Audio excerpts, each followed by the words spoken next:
अवतार नंबर 6 में लेकर चलते हैं, जहां भगवान नारायण हरि के अंशावतार दत्तात्रेय महाराज हैं। आइए उनके बारे में, उनके चरणों में अपने आप को श्रद्धापूर्वक समर्पित करके एक वंदन भजन कर लें। उसके बाद कथा की तरफ चलते हैं।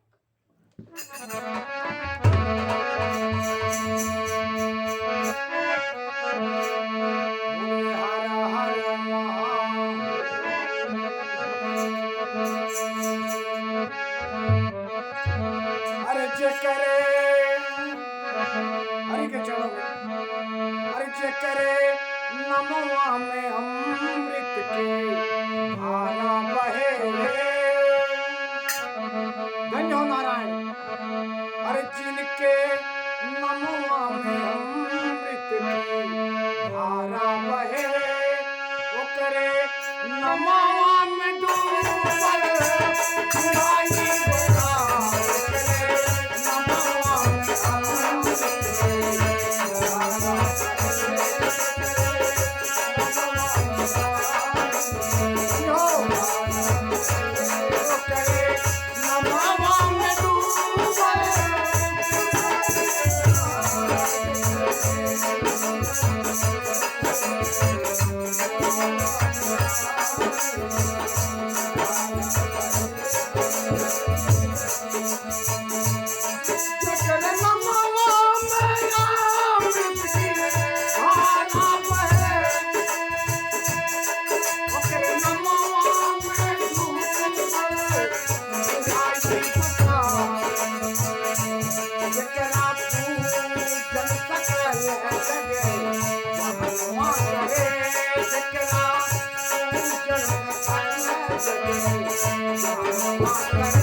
अब हम आपको भाग नंबर 11 में छठा अवतार दत्तात्रेय महाराज की तरफ लेकर चलते हैं।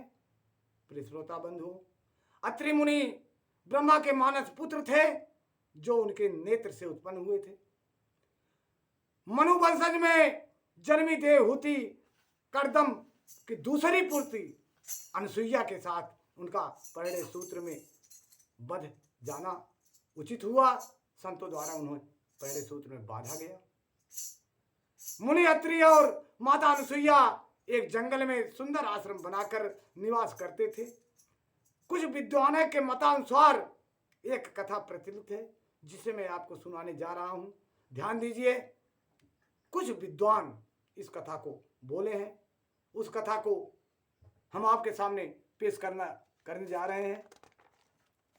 प्रिय बंधु, मैं आपको बता देना चाहता हूं कि बहुरी का मतलब होता है, जहां संत कबीरदास ने लिखा कि बहुरी नहीं आना या देश।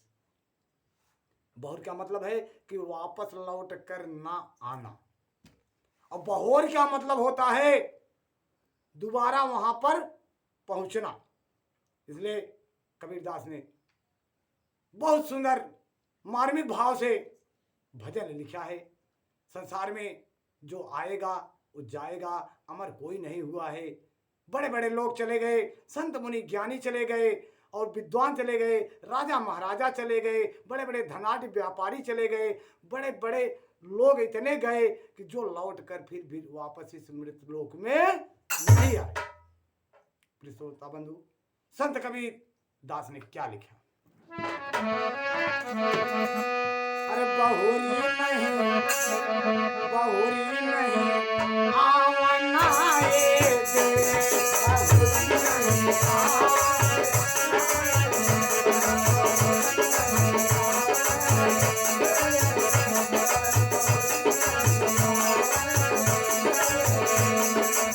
संत कबीरदास जी ने लिखा बहुरी नहीं आवना ये देश। और आगे क्या लिखा? अरे जो जो गए बहुरी नहीं आए, जो गए बहुरी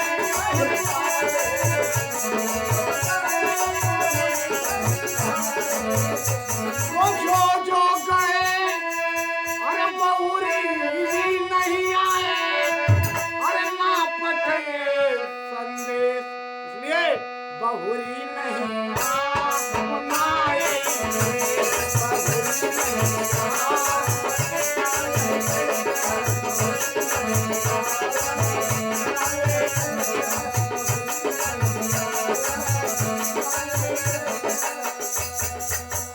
श्रोता बंधुओं, यहां पर संत कबीर ने बहुर का मतलब हमें समझा दिया, मगर और यहां श्री गोस्वामी तुलसीदास जी ने रामचरितमानस में बहुर शब्द का प्रयोग करके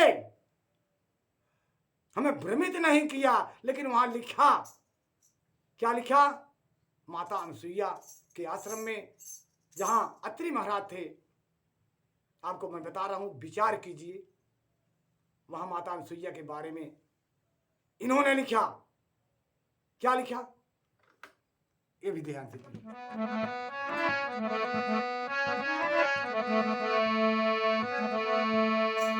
अनसुईया, माता अनसुईया, अनसुईया के पद कही सीता मिल बहुरी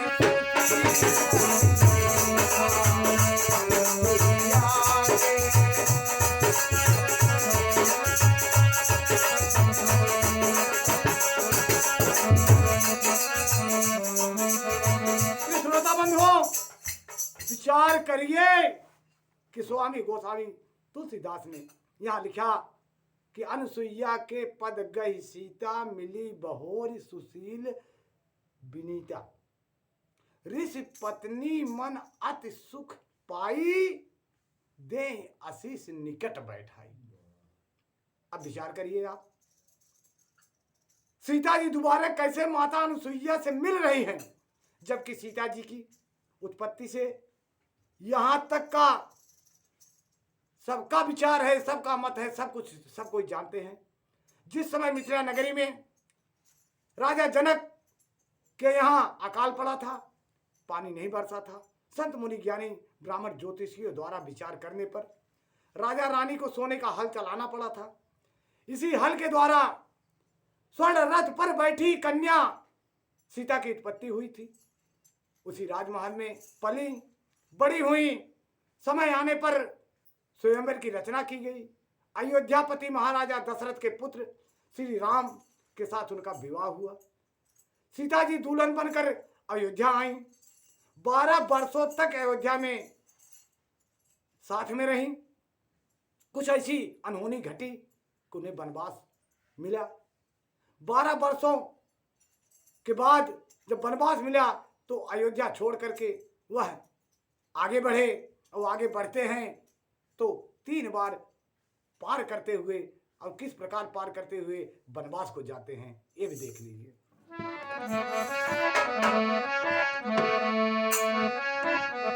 अरे तम साथी रे, अरे तम साथी रे प्रथम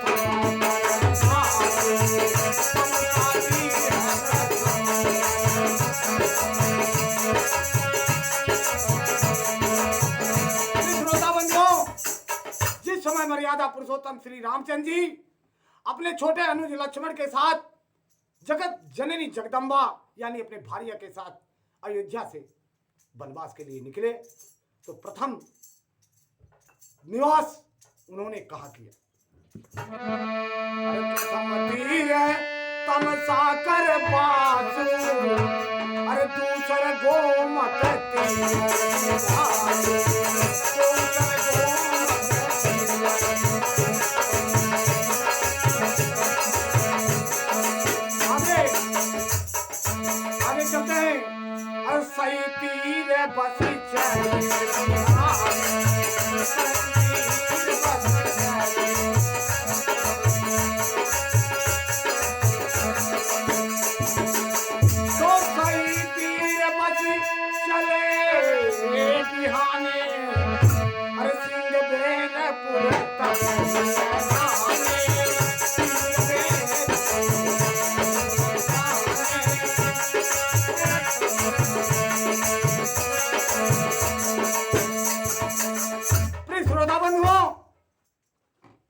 जगजननी जगदम्बा माता जानकी के साथ मर्यादा पुरुषोत्तम श्री रामचंद्र जी, उनके छोटे भाई अनुज लक्ष्मण जी सिंहवेपुर आए।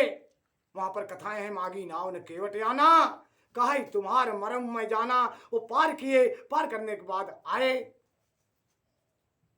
कहां पर?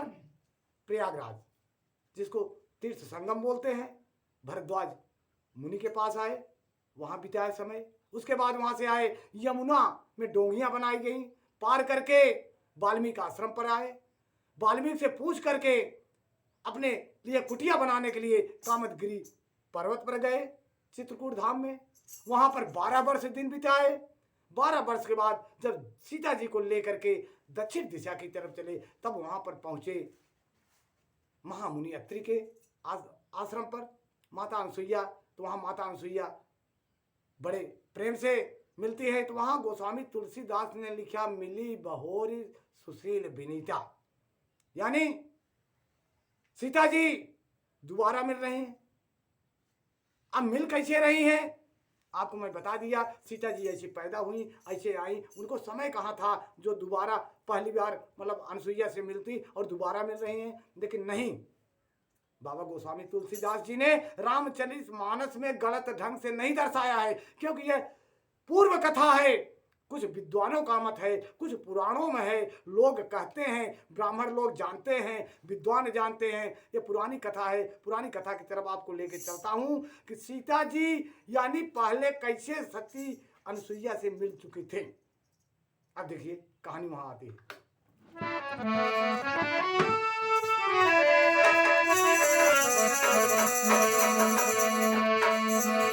एक समय की बात है, ब्रह्मानी लक्ष्मी गौरा रानी एक सरोवर में शाम की बेला में स्नान कर रही थी, वो भी नंगी बदन।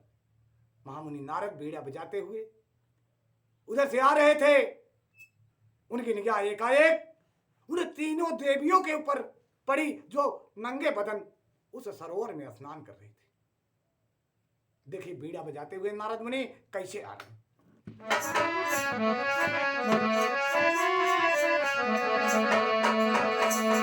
अरे बिड़ावा की तान छेड़े, अरे बिड़ावा की तान छेड़े, आइले मुनि जलिया निहार लग लेना,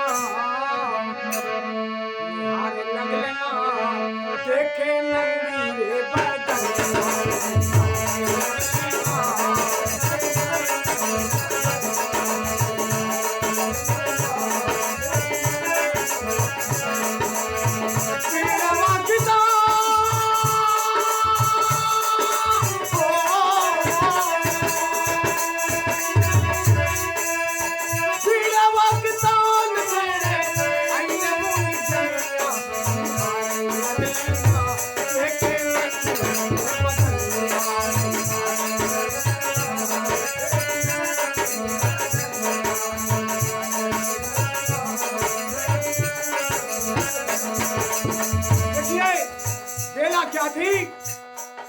नारद मुनि बीड़ा बजाते हुए उस सरोवर के किनारे से गुजर रहे थे। वस्त्र देवियों का बाहर पड़ा था, देवियां नंगे बदन उस सरोवर में स्नान कर रही थी। बेलवा दुधाल कीने तीनों देवरानियां, बेलवा दुधाल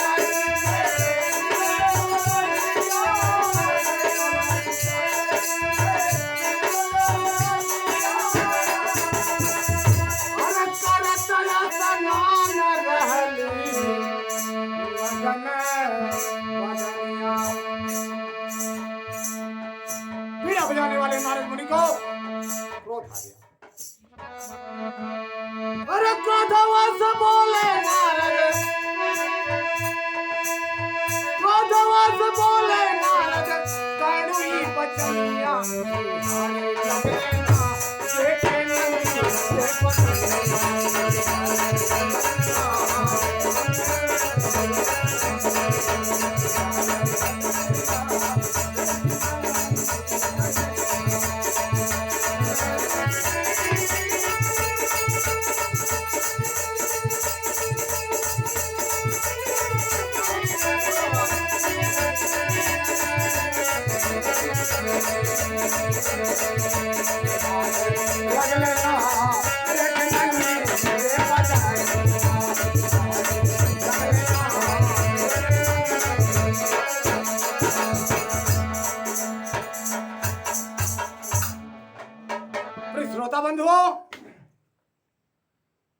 ब्रह्माणी लक्ष्मी गौरा रानी स्नान कर रही थी। नारद कुपित हो गए, बोले, अय देवियों, तुम तीनों धर्म सत्य को त्याग कर दुधल की बेला में नंगी बदन होकर स्नान कर रही हो। इस जल के अधिष्ठाता वरुण देव हैं, वे पुरुष हैं। शर्म नहीं आती तुम लोगों को? अरे पर पुरुष के सामने नंगा हो जाना सतीत्व का उल्लंघन होता है।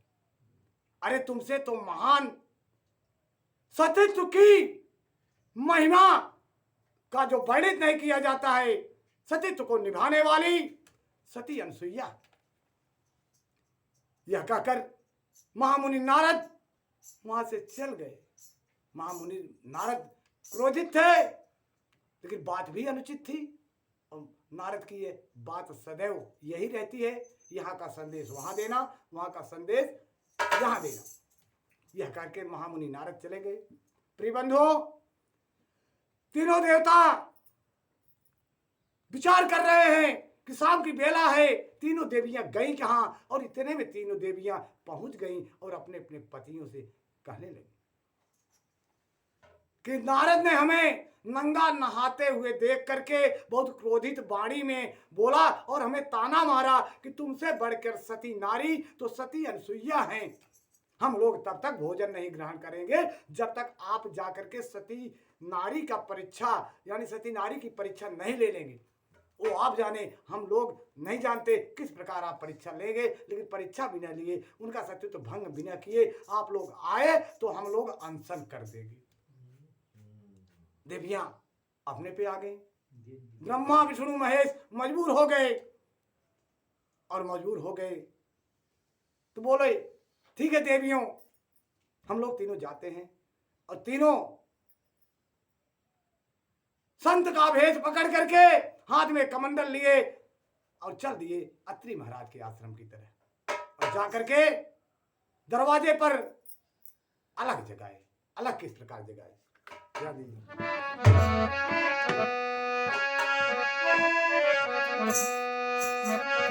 माता अनसुईया के द्वार, अरे माता अनसुईया के द्वार भिक्षा मांगे हाथ पसार। माता अनसुईया के द्वार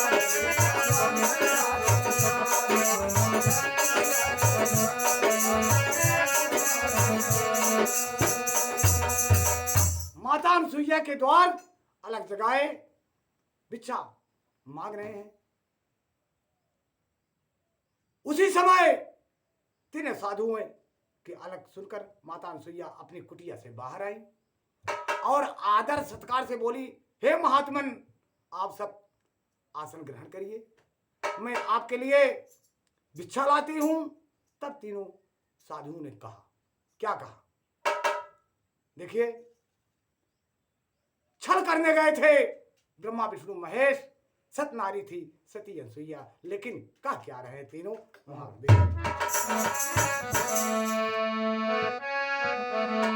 सतनारी, सतनारी पतिया के सुना मन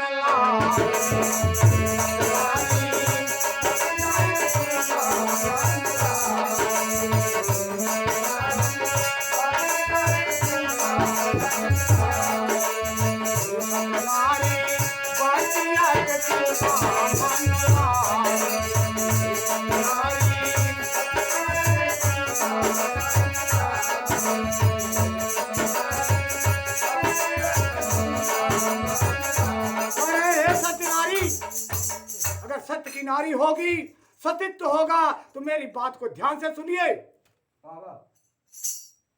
कह रहे हैं जिस भाषा में, अनसुईया एक बार चकित हो गई, लेकिन विचार करने लगी कि संत महात्मा हैं, क्रुद्ध हुए तो क्या हुआ, अगर मैं उनका अनादर करती हूं तो हमें श्राप मिलेगा। लेकिन संत कहते क्या है? अरे बालू कमंडल के हलवा बनावा,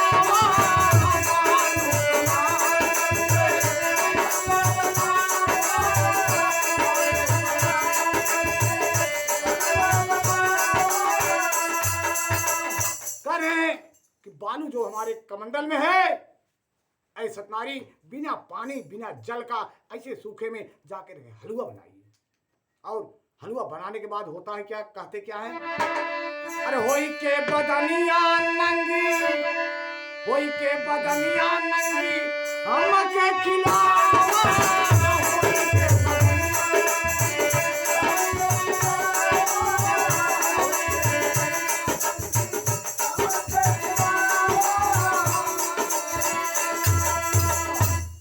होई के बदनिया नंगी हमके खिलावा, नहीं तो नहीं खिलाओगी तो क्या करूंगी।